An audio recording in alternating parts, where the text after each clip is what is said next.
Okay, once again, welcome everyone to this webinar. My name is Urs Obris. I work at the Embassy of Switzerland as the Senior Science and Technology Counselor. I have studied both in Switzerland and Canada, and I'm obviously a big fan of both countries, and I can only recommend for you who are here from Canada or from outside Canada as well to grasp the opportunity and go and study abroad. And ideally, I think you should go to Switzerland, and I hopefully can make a case in the next 20 minutes why I think this is worthwhile. Now let's see how I can move my slides. I don't know how many of you have ever had a chance to actually travel to Switzerland or have heard about the famous literary figure called Heidi. As a famous story that is kind of like the Anne of Green Gables of Switzerland. It's a story of a young girl coming of age and has been put into film, cartoons. It's a very popular figure. And so when you say Heidi, everybody in Switzerland knows what you're talking about. But rather than Switzerland being only a country of nice pastures and mountains, what I try to explain to you in this little presentation is that Switzerland is also a high-tech land. On the left top corner, you see the Swiss Solar airplane that made it around the world. You see the bottom left, the campus of the EPFL, one of the famous engineering schools. You can see other developments or inventions made by Swiss people. At the top right corner, you see the CERN building. That's the European Research Center for Nuclear Technologies that's based in Geneva. Switzerland is famous for its diversity, culturally, very strongly influenced by its European surroundings. We have multilingualism as a key constitutional element of the country. As you can see on this map, there's 4 main linguistic groups: Germans, French in the western speaking part, Italians in the southern speaking part of Switzerland, and then a small minority of what is called Romansh. It's a small group that lives in the southeastern part of Switzerland, very scattered. There's only about 50,000 people who still speak their language. Then, as you can see, there's also non-official languages. There's probably more people speaking English and Portuguese than there's Romansh-speaking people. But it's a character of Switzerland that we speak many languages. And the topography very strongly shapes local culture and language. You can see it on this card, on this map, but obviously the Alps play an important role in the geography of Switzerland. When you look at the foreign population in Switzerland, you can see that they come mostly from surrounding European countries. It's a significant aspect of Swiss society that we have a large number of foreign residents. As you can see here, there's about 25% of the population living in Switzerland who are actually not holding a Swiss passport. And of those 25%, over 85% come from a European background. There's also a large Swiss community abroad. About 776,000 Swiss lived abroad. And out of those, some 40,000 actually live here in Canada. When you look at the economy of Switzerland, we do not have natural resources the way Canada has natural resources. So there's a kind of a different character to the economy as such. We have a liberal market system. We do import and export both goods and services. And the strength of the Swiss economy really comes from a highly developed industry of high quality goods. You may be familiar with the quality term made in Switzerland. There's a high level of international competitiveness as well, and a high capacity for technological innovation. And this is combined with a very low unemployment rate. Connected with that is also a high demand for skilled workers. And some of you may know Switzerland pays very good salaries. It's a good lifestyle, and I will explain that in a bit. But you're mostly interested in Switzerland as a place to study, I hope. And there I can only recommend to really look at what's there, and this is really great. Switzerland has made its reputation as a research nation, particularly with the 2 federal institutes of technology, which are based in Zurich and Lausanne. They're renowned worldwide for their research output. As you can see, 28 Nobel Prize winners stem from Switzerland. You may have heard Albert Einstein. He's one of them. Obviously, he's claimed by many other countries as well. Just recently, the the Global Innovation Index was published, and for the 11th time in a row now, Switzerland has been #1 in this index. So this just goes to show research and innovation are closely connected, and Switzerland lays a very heavy emphasis on this. I gave you some example here, some international research centers that are based in Switzerland. CERN, you have seen the picture before. There's some significant research laboratories, for example, IBM, Google, and then new development when it comes to crypto finance is this area around the central Swiss area of Zug called Crypto Valley Zug. Now, when it comes to universities, Switzerland is a rather small country. You could put roughly 250 Switzerlands into Canada in terms of square miles. So in that small piece of land, there's 12 universities, 8 universities of applied sciences and arts, which you kind of can compare with polytechnics in Canada. If you're from Ottawa, you might know Algonquin College, that would be one of those. Around Toronto, it would be George Brown or Seneca College. And then we have universities of teacher education. So unlike here in Canada, the teacher formation for secondary school or primary school are in a different setup, not based at the universities. I mentioned the competitivity of Switzerland. If you look at the rankings, this is the most recent. So recent, it's actually looking forward into 2022 ranking of universities. And the reason why I put this up is just to show you, if you're familiar with the Canadian university system, you will see that the Swiss universities are more or less on the very same level. We have 7 universities in the top 200 amongst the Times Higher Education rankings listings, and even the ranks themselves are very, very parallel. We have with us today 5 universities that I would quickly like to mention. They are in different parts of Switzerland. Each of them has their strengths, and so I really recommend you look up the brochures that are part of our website. I want to start off with the Université de Neuchâtel. As you can tell from the name, it's a French-speaking university, a smaller town, but super nicely located next to Lac Neuchâtel, so a lovely lake. As you can see, by way of student numbers, it's a rather small university, but it's recognized within Switzerland with the business programs, for example. They do good work on bachelor's and master's level. The next one I can indicate is also in the French-speaking part of Switzerland. It's one of those federal institutes I've mentioned in the top 50 of the world. Also on a lake, this time Lake Geneva. And the strength of the Institutes of Technology, as the name says, is in the area of engineering, natural sciences. And as you can tell here, the ranking given is number 14 in the world in the Corcorelli-Simons ranking. Very important for this institution is the link with industry. So they build up a lot of startups, as you can see here, and it's a very international university as well. For example, their faculty is predominantly actually non-Swiss. That's part and parcel of Switzerland's diversity. As they mention here, their infrastructure is fantastic, and so is their environment with a look at the Mont Blanc and the French Alps as well. Next university I would like to feature is a University of Applied Sciences that is based in Lucerne. If you ever have traveled to Switzerland, this is one of the cities you will have stopped. This is one of the major tourist cities that we have.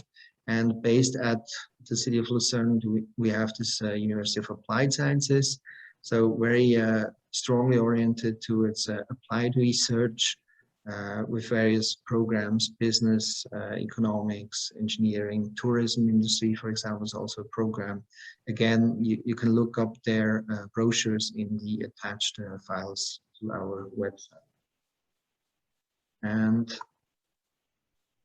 the capital university is the University of Bern.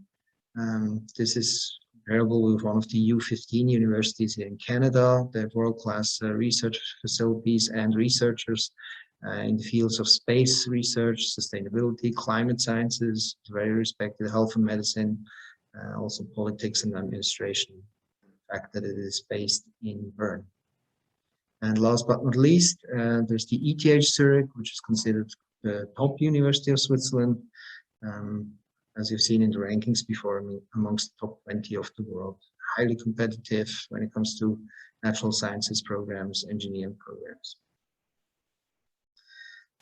One of the things I like to mention, and certainly for Canadians of interest, that there is actually already collaboration happening between Swiss and Canadian institutions, also on a high level. We have established a joint statement on science, technology, and innovation some 3 years ago. This is just to give visibility to the fact that between Switzerland and Canada, there's a lot of collaboration potential, particularly in research and innovation. There's various university agreements. If you follow us on Facebook or on Twitter, you will have seen just last week we celebrated the first graduates from the dual degree program in political science between Carleton University here in Ottawa and the University of Lucerne. And this is very unique. So basically, you follow this program during 2 years, and at the end you have 2 degrees, one from a Swiss institution, one from a Canadian institution. And if you want to, I recommend that you go into the chat lines. My colleague Maximilian Kallenbach was actually the first graduate from this program, and he can give you all the insights on this. And there's other university agreements, not just dual degrees, also joint programs, student exchanges. That depends really on the university and programs you're interested in. When it comes to scholarships, there's not that much there, and I will explain the main reason for that a little bit later. One of the scholarships you should look into is called Think Swiss. There's a separate website for that. It basically allows undergraduate students in year 3 or 4, master students or PhD students to spend up to 3 months in Switzerland. Let's say you have a lab you want to work in or an archive.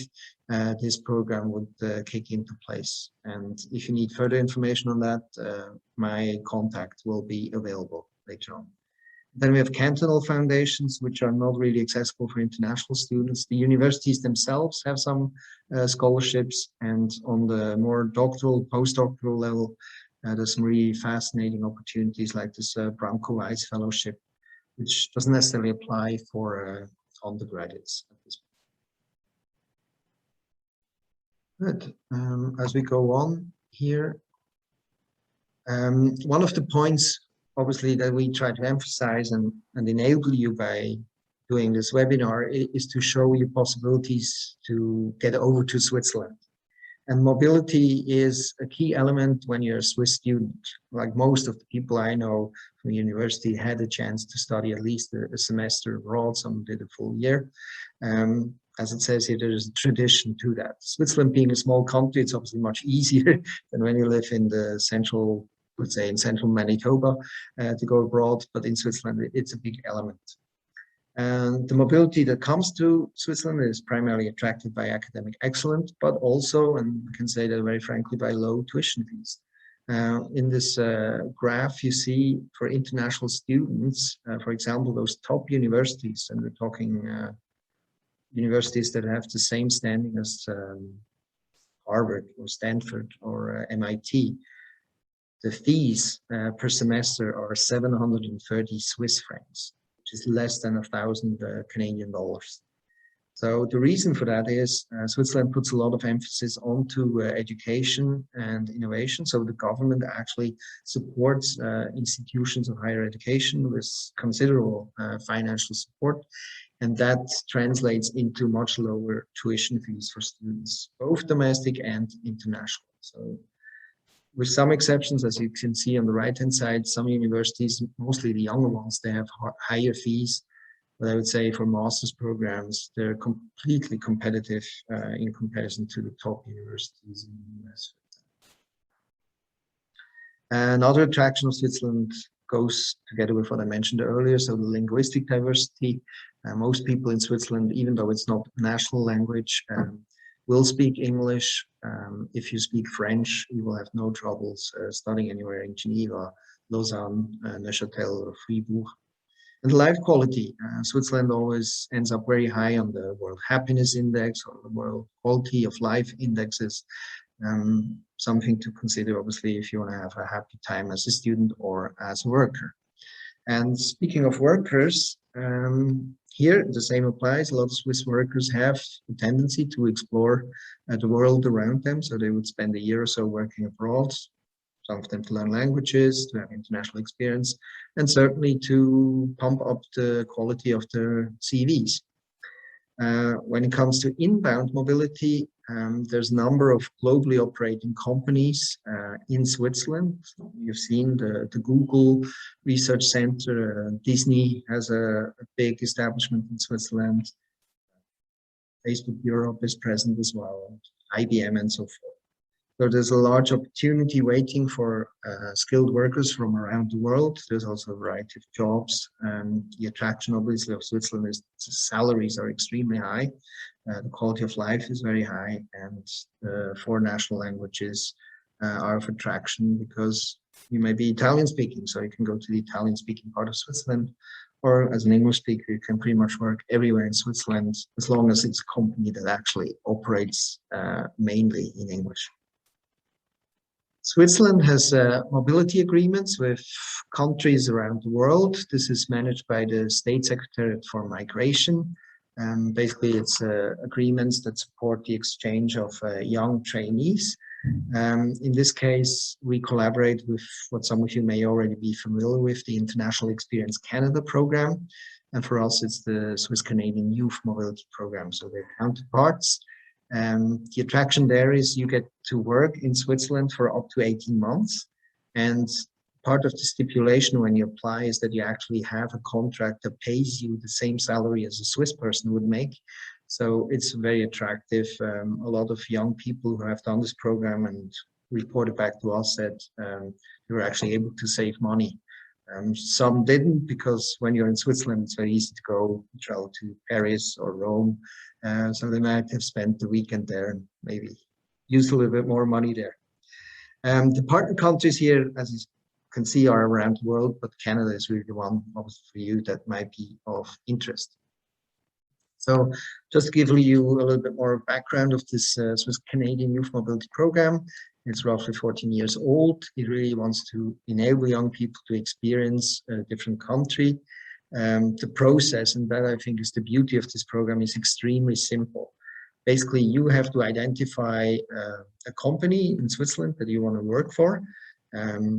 As you would do here in Canada, you do a job search, and we have information material on this, how to go about finding work in Switzerland.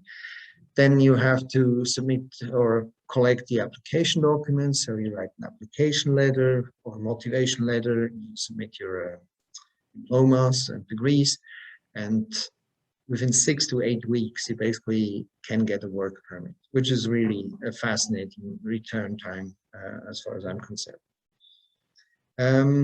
Responsibilities of candidates, as I said, you have to do the research to find your job. But in that context, I always recommend and say, look, try to find a job in your area of expertise. If you have done a biology degree, there's no use to apply as a baker. You have to work in the field of your capacity, but there's some flexibility still within that.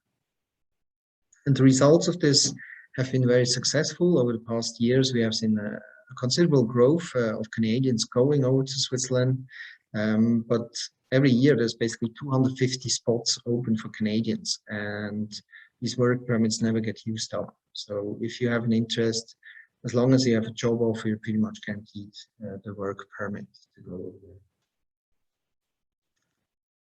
What are the qualifications? You have to be Canadian, 18 to 35 years old. You have to have either a degree from a university or a diploma. That counts as well. And special conditions nowadays is for the collaboration with Canada, it's possible for young people who are currently in a university program at a recognized Canadian institution and who have to do a work integrated learning semester, they qualify as well. So if you think about hitting two birds with one stone, that's probably it. If you find a job in Switzerland, you get international experience and you can contribute to your undergraduate program if you need a component that integrates work, integrated learning. The admission rules are, as I said, very simple.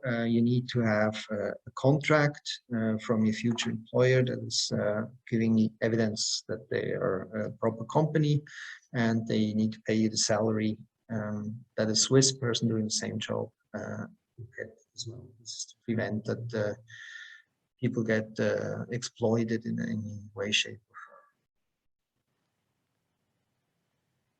Why would you do this? Well, there's various aspects that come into play.